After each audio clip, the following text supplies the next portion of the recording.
Hello everyone, my name is Alex. I'm a 2000 rated over-the-board chess player, and in this series we're going from 1500 to 2000 elo in chess.com rapid games, where I'll be explaining my thought process as best as I can for your education and entertainment.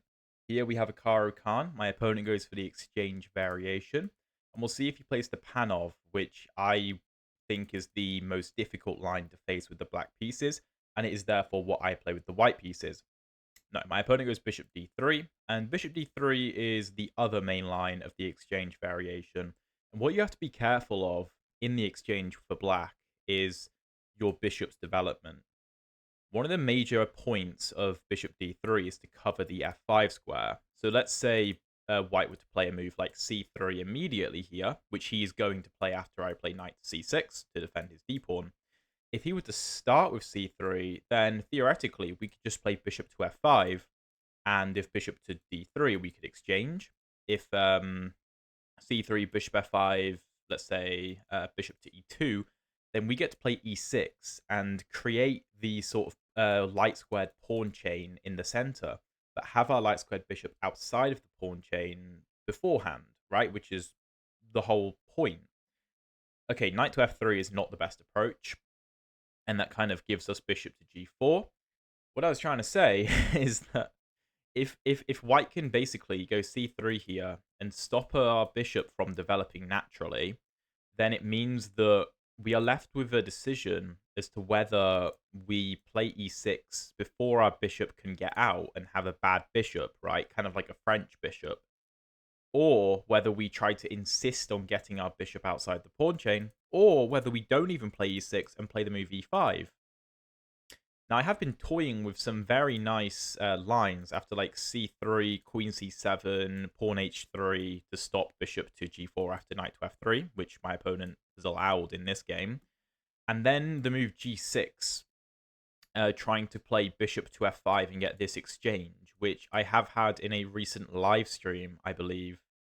But okay, my opponent makes my life easy and plays the immediate knight to f3. Sorry, let me just wipe the camera a second. And obviously, we're pinning the knight to the queen, and we have potential threats of taking on d4 now, because the knight can't defend the d4 square. And this is not a particularly accurate approach from white. It's by no means bad, but the position is probably about equal already. And I mean, 5 moves in with the black pieces to have what should be a dead equal position. If not, we might even be a little bit better. I mean, you can't ask for much more than that. And this is one of the reasons why I love the Caro Kann so much, because if white just plays natural looking moves, a lot of the time we can equalize very, very quickly, which is the goal when you're playing an opening with the black pieces, of course. The thing is, like, c3 just has to be played immediately, and my opponent plays it now, but it's a little bit too late because we've gotten what we want. We're going to go e6 to prepare bishop to d6, and we're going to delay the development of our g knight. Now, what I do like to do in some of these positions is play knight to f6, bait bishop g5, and then go queen c7, and allow the doubling of the f pawns to open up the g file for very strong counterplay, which I have played before on the channel. So here my opponent goes h3. I recently learned, right, and this is a really good bit of information, and thank you to the commenters, by the way, who pointed this out to me, which I later checked with some engine analysis. When in the exchange variation, right, in this structure, this is the Carlsbad structure, by the way, that's what it's called, because it's very common. When you get hit with h3, the question is always, do I take or do I retreat? Now, here we do not take. We take when this bishop is on b5, pinning our knight, because in that situation, if this bishop is on b5,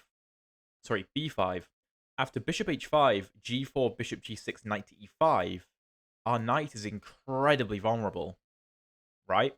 Either we have to have a bishop on d6 monitoring the e5 square, or we have to make sure this bishop isn't on b5. Here, our knight is perfectly safe, so we can continue with bishop h5.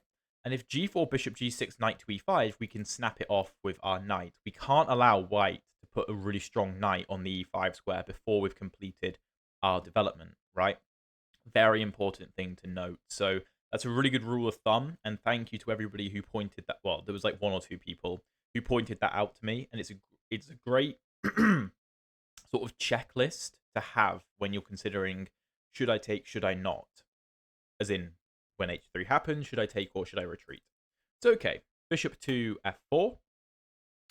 We could go bishop d6, offering a trade, which I think makes sense because one of the main battlegrounds in this opening is the e5 square. As in, can white dominate the e5 square, or can white fight back? Can white put a knight on e5 and have immense pressure on our light squares, right? Here, he cannot, so that's ideal. All right, my opponent castles. We'll continue with knight to f6, fighting for the e4 square. And I don't know, in some positions with g4, bishop g6, that looks very nice because g4 is incredibly weak and a trade only opens up the h-file for us. We had a game, I think on a live stream or maybe in a video recently, where my opponent kind of did that sort of thing and got absolutely obliterated on the king side because the h-file just opened up for the rook and the king could not defend the h-pawn sufficiently after g4 bishop back and take sort of thing. The h-pawn was just so weak that he couldn't defend himself. There's also a very common theme of putting the queen on f4 in some of these lines, which often looks a bit strange, but we just put pressure on the knight. And also, you know, control of e4, it's just a generally nice square, and it's very risky for white to play a move like g3 and destabilize his knight. However, we don't have to commit to that just yet. We could go ahead and castle, which seems reasonable. What else could we do? We could go queen to f4, followed by a move like knight to e4, maybe? Queen f4 seems a little bit much at this point in time, though. I think getting castled is very reasonable. And I think, like, you know, both sides have completed their development pretty much. White still needs to connect his rooks, so maybe a move like queen c2 or queen b3 or queen e2, although that maintains the pin, which seems a bit strange to me. Each side has completed their development, and we've gotten a very playable position. I'd argue we're maybe slightly better because we have a bit more pressure on the white position. White isn't really targeting anything in our position. One of the main pawn breaks we always have to consider is e5 and whether we can make e5 happen or not. So I'm going to go rook f to e8 to potentially prepare that move. Even if we don't get to play e5, the rook on e8 is just better than it is on f8. It's not really doing anything on f8. And if white plays a move like rook f to e1 here, trying to discourage me from playing e5, we can still consider playing it, because of course white can't let us push e4 and fork the pieces.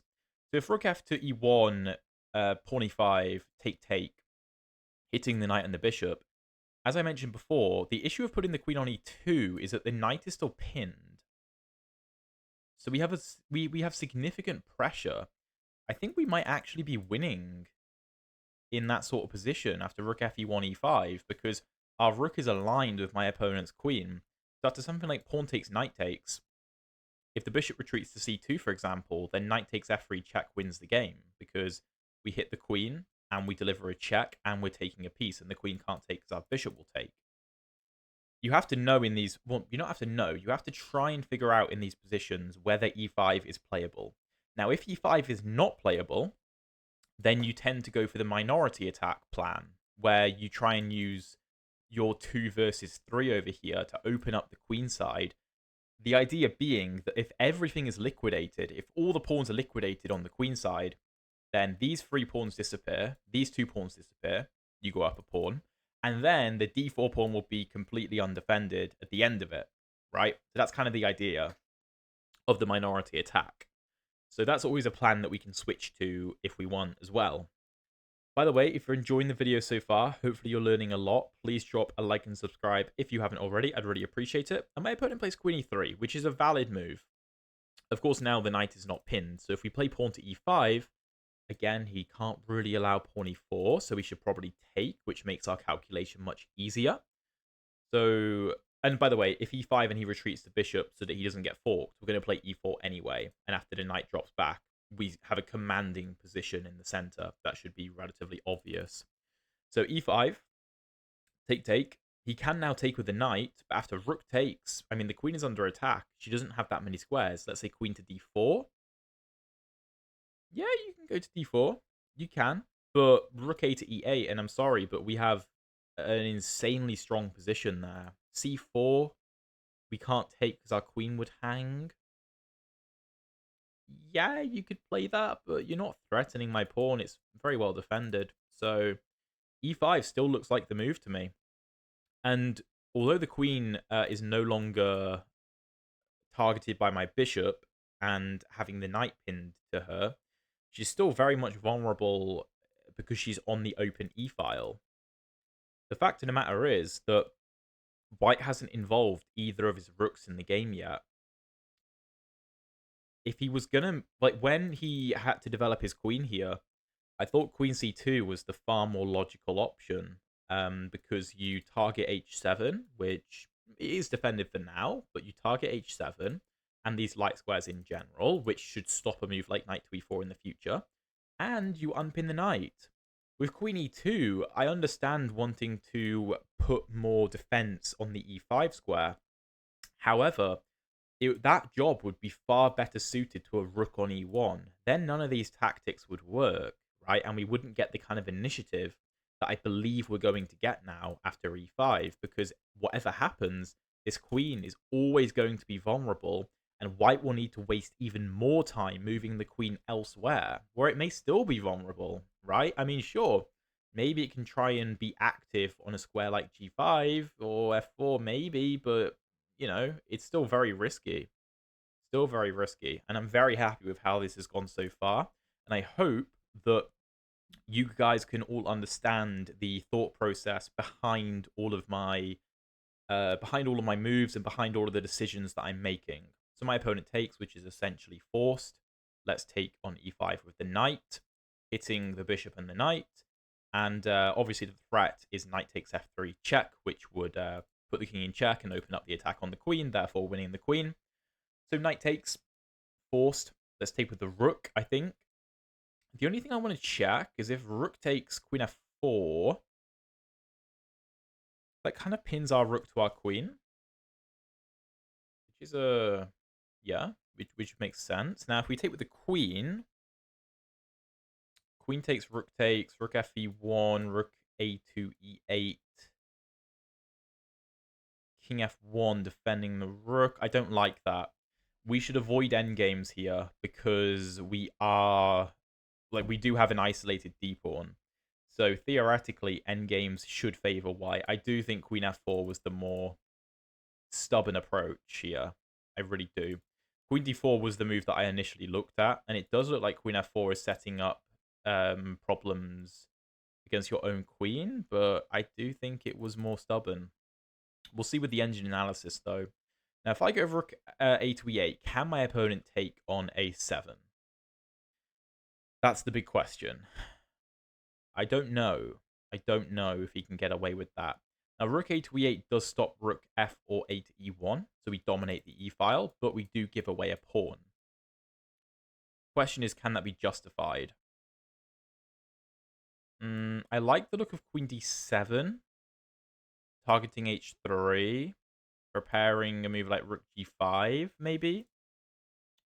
What if I go rook g5 immediately? Do I have a threat? Of course, you can't play knight to f3 because I'll take it.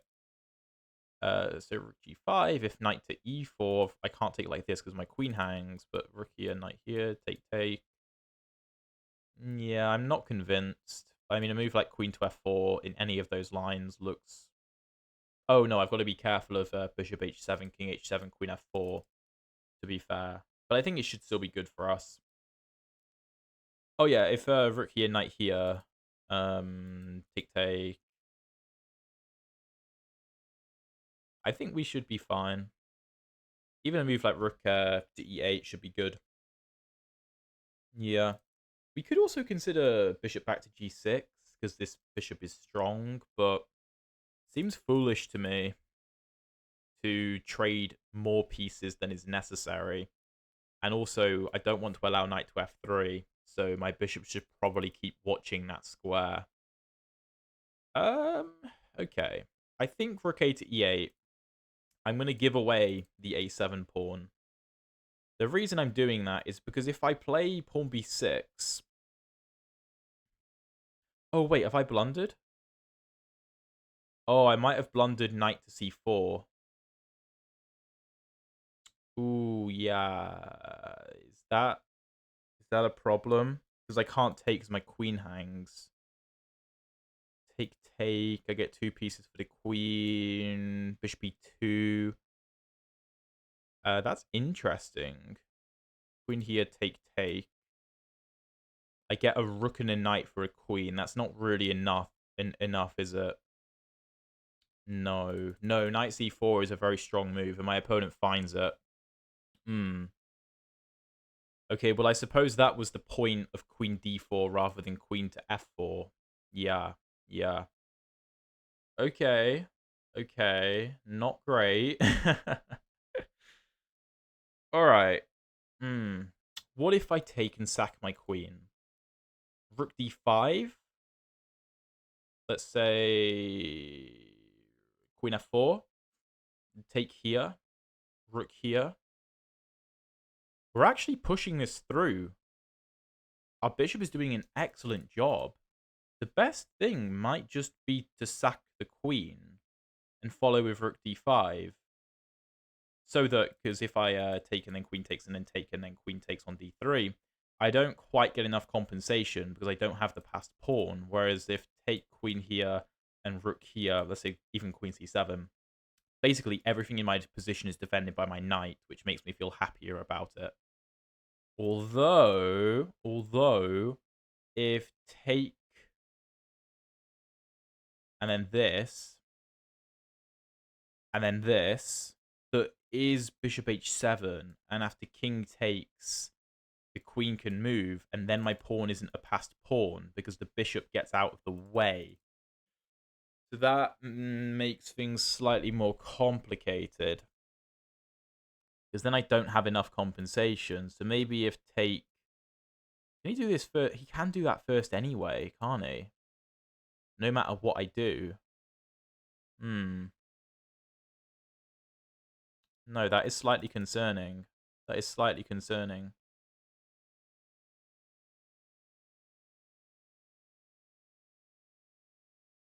Okay, gotta hand it to my opponent. He's done well here. I blanked on knight c4, even though that's a very common tactic in these positions. I should have realized that, but we all make mistakes. Now I've got to try to recover. I think I have to take that, you know. Because if I play a move like queen c7, knight here, rook fe1, I mean, rook g5, I don't think I have enough. It feels like I'm just waiting for a slow death, which I don't want to do.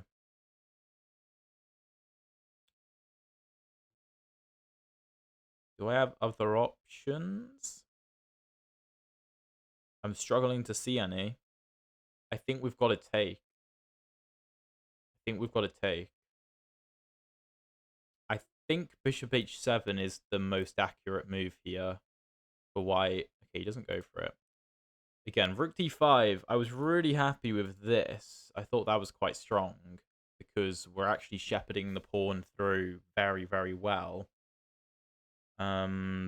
But there is bishop h7. So if rook here, bishop h7, king h7, something like queen to f4. Don't know. I'm struggling to come up with counterplay there. Rook e4, queen g3, knight in. No, my rook is on that square. So maybe I should just take. But to be honest, I feel like this is still the better move.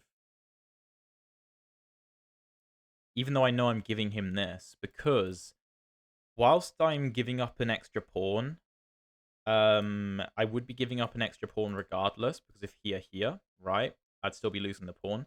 Yes, you can argue bishop e2, and then I win the rook, but I'm trading off too many pieces there, and I'm not getting enough counterplay, right? if I'm down material, I don't want to be trading pieces. So instead, if here, I keep more pieces on the board, and after the queen moves wherever she's going to move, doesn't really matter, then I at least have possibilities of generating more counterplay. So, okay, yes, he does take. Let's take with the king. We have no choice. So what? We're down. Ugh. What do we even have? Two pieces for a queen and a pawn. That's not a good trade. That's not a good trade. Okay, well, we've got to live with our mistake here. Let's try and play a little bit fast. Let's go rook e4 just to hit the queen. Again, our knight is supporting everything in the position very nicely. And one of the benefits of this is that white is only playing with a queen. We're playing with all of our pieces currently. Now, the problem is, if the white rooks get involved, then we will lose immediately. We can't allow that. So we need to try to create as much counterplay as we can before the white rooks can enter the scene. So, for example, I want to play a move like rook g5 right now. So I'm thinking playing rook e5 to prepare rook g5 makes a lot of sense to me. Rook here, rook here, rook here. Queen h4 looks strong. Yeah, queen h4 is a good move. Maybe even king h6. That looks ridiculous, but I think it makes a lot of sense. Just to defend the g5 square. So I'm trying to generate some kind of counterplay on the white king. King h6 is a ridiculous looking move, but the problem is I also have to play quickly because I need to have some kind of advantage here. Now, clearly we are down material, so we don't have an advantage in material terms, but we are also down on time. I don't want to be disadvantaged in both material and in time. I also want to hopefully create a little bit of franticness. I don't know if that's the way to say it, about white's decisions. Like, for example, f4 looks like a very good move here to stop anything from coming to g5. But, I mean, maybe f5 allows a move like rook d3, and maybe that's not actually that good. But he does, yeah, he goes rook fe1, which I thought allowed me to do this. If here, then we're winning. So he's got to be careful. I'm going to keep asking him questions and see when he gets one wrong. His queen is almost trapped, by the way. His queen... Oh, no. The queen has this diagonal. What am I on about? The queen can go to any of these squares. A little bit of an overreaction from me there. But we have something. We have something. We have some form of counterplay against the white king, which is better than nothing. Okay, queen d6 pins the knight to our king, which is a good move, a smart move. Now we need to move our rook, probably. We could go bishop f3, hitting the g-pawn. If rook takes, then rook takes, king here, bishop takes, rook here.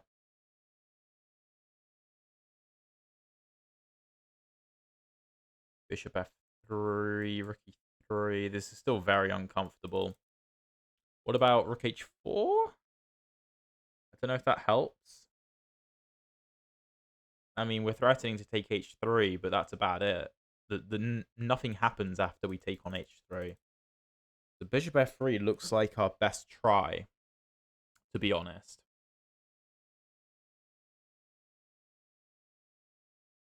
I don't really see any other options. I'm expecting maybe g3, but I think it's probably easier to take. I was banking on the fact that my knight could take here at the end of the line. That's what I was banking on after a move like queen to c7, but I didn't consider queen d6, which is definitely a good idea from white, who is playing very well.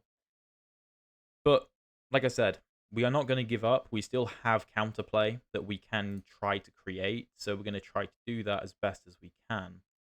If a move like g3 is played, I'm not really sure where we're putting the rook. Not really sure. I don't want to trade, obviously, because we're running out of material. If G3, Rook H4, King H2.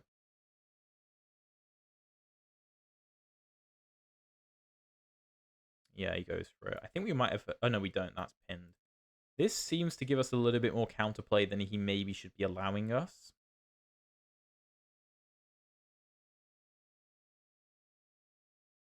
I think he's still winning. Oh, no, yeah, he is. Oh, yeah, because if I take here, he has Queen F4 check. He picks up the bishop. Oh, no, he doesn't. My knight defends the bishop. That's okay. That's okay. All right. If he, we just play a move like King H7. Oh, wow, that's a really good move. That's a really strong move. Point being, if I take, then Queen F4 does win my bishop. Because my knight isn't defending it, and it's also cutting my bishop off from my rook. It's a very good move. I want to play this to threaten to pick up his rook, but it just hangs. If I give this check, he just takes. Oof. That is very strong. I think we might be lost. I think we might be lost. Our knight can't move either. Uh, Take queen here. Do I have anything? Do I have anything? King G6, queen takes. No, I don't have any threat. I can't get my rook back to pin the queen somehow. Like if take queen here, rook here, queen takes. I don't have control over f5 to get my rook there in time. Can't attack the queen because my knight is pinned. Rook here, take knight take. Check. No, that doesn't work anyway. That doesn't work. Yeah, that's a pipe dream. That's never gonna work. My knight is pinned. I keep forgetting my knight is pinned, so I can't do anything with it. Okay, I think we're lost. I can't find any moves here. F3 is a very good move. Very, very strong move.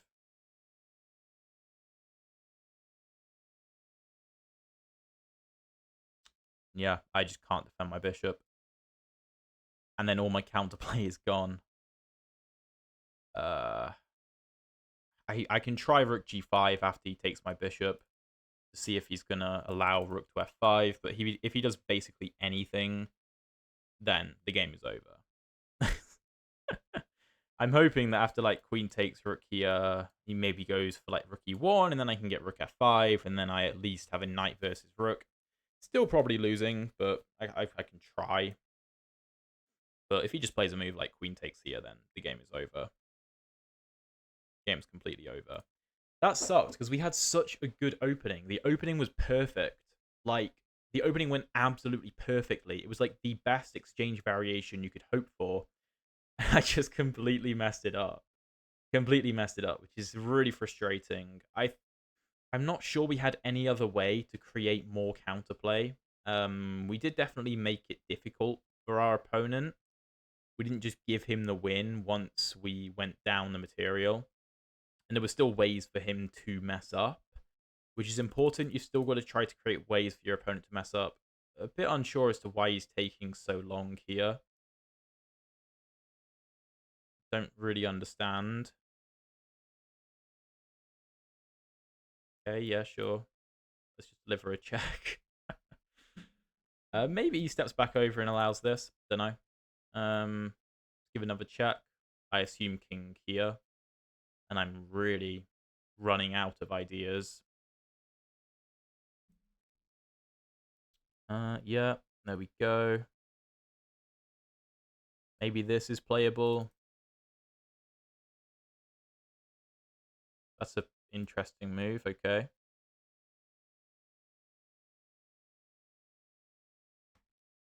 Very interesting move. Maybe we can push the f pawn. You never know. You never know. Mm-hmm. Suppose he could always just sack the rook for the knight to make things simple, couldn't he? That would be smart. That would be smart.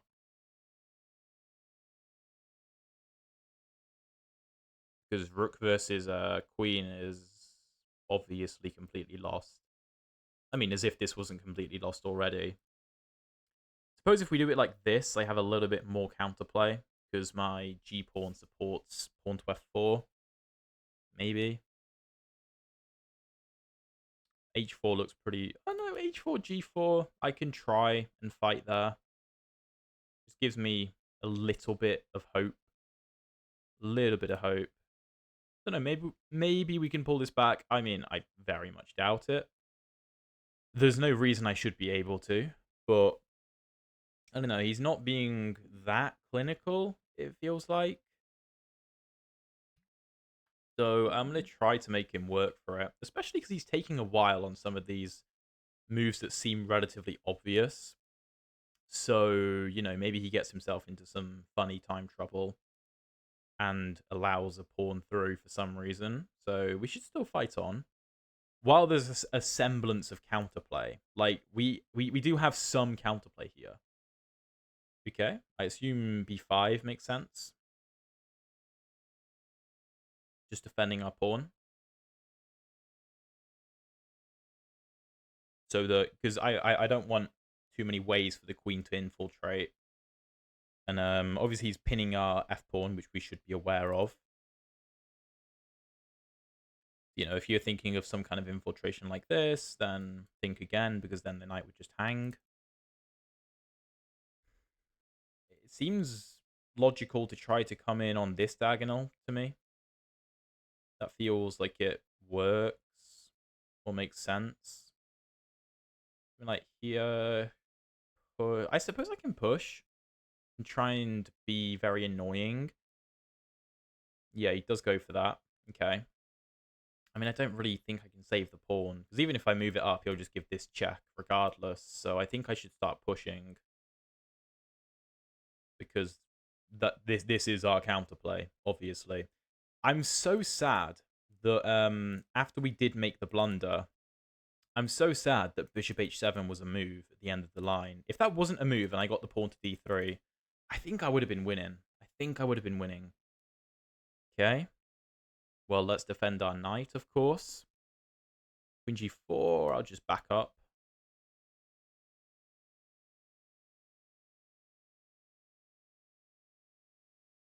h4, knight f2 is interesting.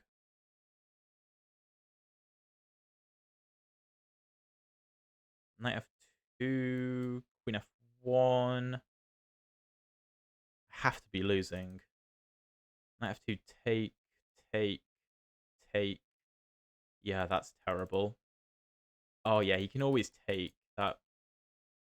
That's no good, is it? That's no good. We'll see if he finds it. Taking looks like it ends the game though, because I lose my pawns. Yeah, he does do it. And then if he just takes on f4, the game is over. Yeah. I mean, knight d3. Maybe I can put the king in some kind of nat. Worth a try. Probably getting mated though. Probably getting mated. Yep.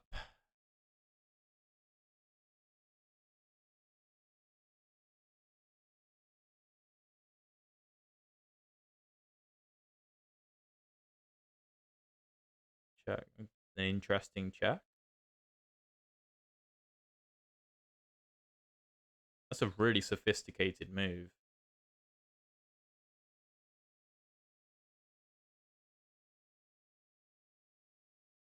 I'm trying to get this in. That's my idea.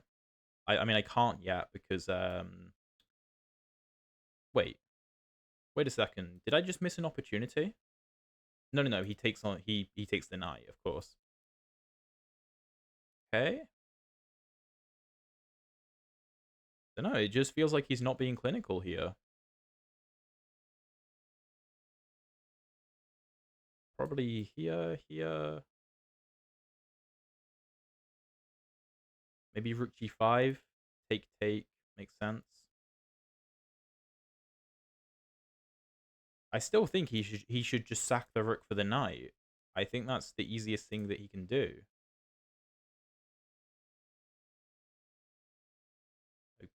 Okay, sure.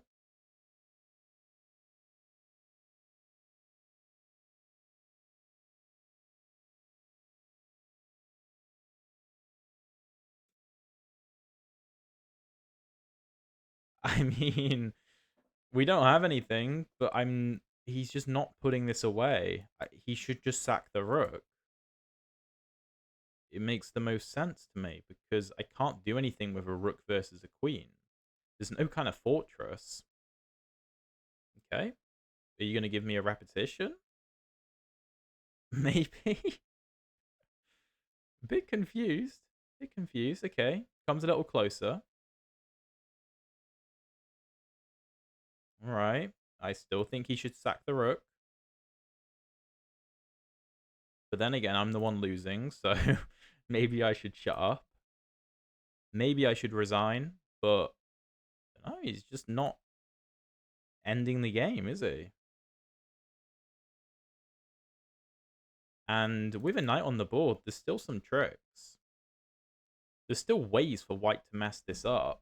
I mean, it's highly unlikely, but it's possible. It's possible. And I think, like, if all these pawns were to be liquidated, for example, somehow, then I'm pretty sure rook versus queen, either it's a draw or it's an incredibly hard win for the side with the queen, obviously. So, I don't know. It, there's still something. Maybe. I doubt that we will escape this, but okay, let's give it a check. Just for the sake of it. And I mean, the knight on d3 could be quite strong, I suppose. If knight here, rook here. I should probably try to set a trap then, right? See if he falls for rook f1 and knight to g3 check. Again, I should still be losing, but maybe I can fight. Okay. There's no rook here. So how does he proceed? Do I have any threats? I don't know. Maybe this is annoying, but I don't think I can take my rook away from the action like that. Okay, I don't really have a choice. This is maybe, I don't know. I assume he's going to give this check. And I can't really step up because then I would be allowing the exchange. Again, I can't step up. If I go here, I get checked on d4, so I should probably drop back. That allows rook to g6, though. I can't really stop it, can I? Here, I just get hit with this. So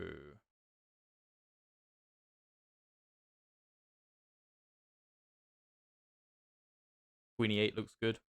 Again, sacking the rook looks very good.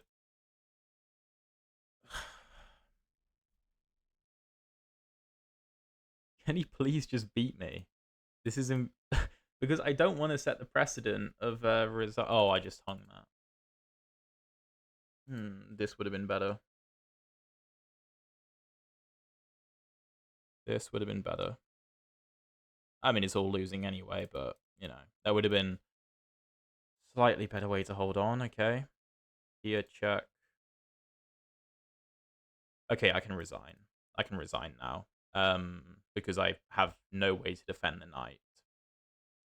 Yeah, that's really sad, to be honest, because we had a fantastic opening, and I just completely messed it up.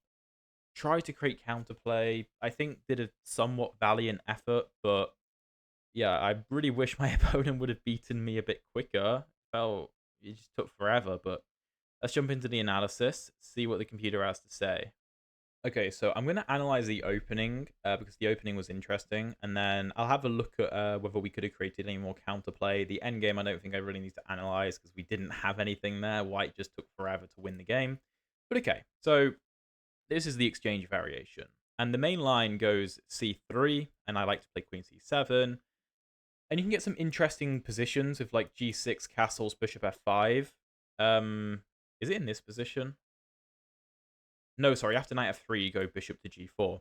Um, if h3, stopping bishop g4, then you can try something like g6, knight f3, bishop f5, and this kind of exchange is actually pretty good for black. This sort of pawn structure where you can whack a knight on e4. It's quite fun. I recommend it. Anyway, my opponent allows bishop g4, and we are equal immediately. So c3, we go e6, just getting our bishop ready to come out. h3, we drop back. We don't have to take, like I said, we take if the bishop's on b5, really. Because let's say we have the same position. I don't even know how we'd get it. Okay, let's say like here, here, here, here. Castles, e6, h3. No? Oh, we can retreat this time. Wait, what? Is it h3 here? Oh, yeah, now it's bad to retreat. So we have to take here. If we retreat, then we are in a lot of trouble after knight to e5. Like rook c8, there's h4 trying to trap our bishop. I've actually had this before, and it's really bad. I think I got away with it, but it's really bad. So anyway, we get this, c3, e6, h3, bishop h5, bishop f4, and we just offer the trade of bishops, and we're doing very, very well with the black pieces. We're controlling e5, we get our bishop outside the pawn chain, we just have normal development. So castles, knight f6. Computer prefers knight g to e7. Why? Castles, rook e1. Why? Rook a c8. Let's say queen c2. King h8. Trying to get a trapping of the bishop, which is quite funny. Or taking and then trapping the bishop, because the knight controls that square. So let's say, I don't know, a4. Oh, the computer wants f6, e5. Right, that's wild. And that's why it wants the knight on e7. Okay. That's a new one. I went knight f6, though. It's still fine. Knight bd2. Castles, queen e2. A little bit inaccurate. I thought queen c2 made way more sense. Or computer wants queen b1 or rook e1, which also makes a lot of sense. Queen e2, though. Rook f to e8. Queen e3 is the best move. I go e5, which is not that accurate. Better is knight d7. Why? Oh, after it wants to take with a knight? No, it wants to stop queen d4. Oh, okay. And then we just trade and f6. We're doing all right here because we double the white pawns. Okay, whatever. e5, though. Take, take, take, take. I thought we were doing very well. Queen d4 is the best move, though. And yeah, I went rook a to e8, obviously blundering knight c4. If knight c4 wasn't a thing, we'd be doing pretty well here. I thought queen takes a7, we had decent chances to attack. Computer likes bishop e2, which I was considering, essentially forcing our way into the second rank, and we're doing pretty well. Queen d4 is the only move to hold on to a slight advantage for white. Here we apparently should be playing rook e6, just defending the queen, and then of course this wouldn't work. And if a move like rook to e1, then bishop g6, take, take, take, take, knight f3, queen e2. Okay, our knight's holding everything together quite well. I, of course, went rook a to e8 and blundered knight c4.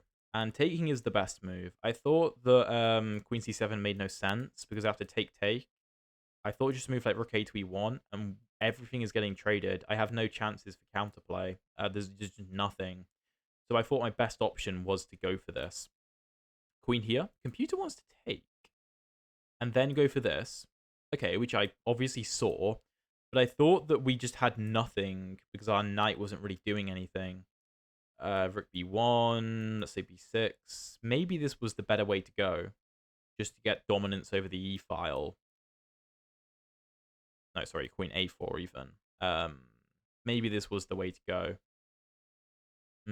Yeah. And then maybe we can even try and double up, which makes a lot of sense. But I went rook d5. And I was really, really, really, really, really, really, really hoping my opponent would miss the fact that I could do this. And I thought we had excellent winning chances here. If white doesn't play f3 or c4, it's equal. Like, the third best option is to give up a rook. And even here, white is kind of hanging on, right? This is what I wanted. My opponent found the best move, though. Queen f4, rook e4. I tried to create counterplay with king h6 to allow this, but problem is, like, the engine wants bishop b2 and g5, which I can't understand. But pieces are going to get traded if I do this. With king h6, I'm trying to keep pieces on the board. And bishop f3 was my best attempt at an attack. I thought if g3, here, I don't know. Oh, here I actually have mate. Right? So there were ways for white to go wrong. And this is the kind of counterplay I was trying to create in this position. I mean, the engine just says, dude, rook e3, the attack is over. F4, and I'm just losing everything. There is rook d5. But anyway, my opponent takes on e4. I take on g2, king f1, bishop e4. And here my opponent finds the best move, f3, which was a very good find. I initially expected queen f4. Sorry, where I was going to go king h7. Again, there is f3, though. And I'm just completely lost. But if f3 isn't found, I have some chances. Like rook e1, it's still really bad. It's still really bad. Anyway, he finds the best move, and we're just losing absolutely everything. There was no way for me to come back in this endgame. I tried everything. My opponent kept not mating me. But eventually he does put it away with this move. I thought it would have been more resilient for me to go king d6. Engine doesn't think so. It says queen e4, mate in 6 for white. But yeah, I thought that in this endgame it was way, way easier for way earlier on even for white just to do this and go and win all of my queenside pawns. And there's just nothing I can do about it, right? I thought this was the easier approach, but who am I to say? That sucks. That sucks. I was so happy with that opening, and it just fell apart because of one tactic. That's chess sometimes, though. That's chess. You've got to remain aware of the tactics. I hope this video was still useful for you guys. I hope it was still enjoyable. I am a human. I do lose chess games, if any of you were wondering. And to the people that have been saying I script my videos, there's been a couple of people who said that, which is hilarious. But yeah, no, I'm not scripting. Or maybe that's part of the script. I don't know. Anyway, if you want to check out another very interesting Caro Kann game, look at the video up here. And if you want to see the previous episodes of the speedrun, check out the playlist down there. Thank you very much for watching. I'll see you in one of those videos.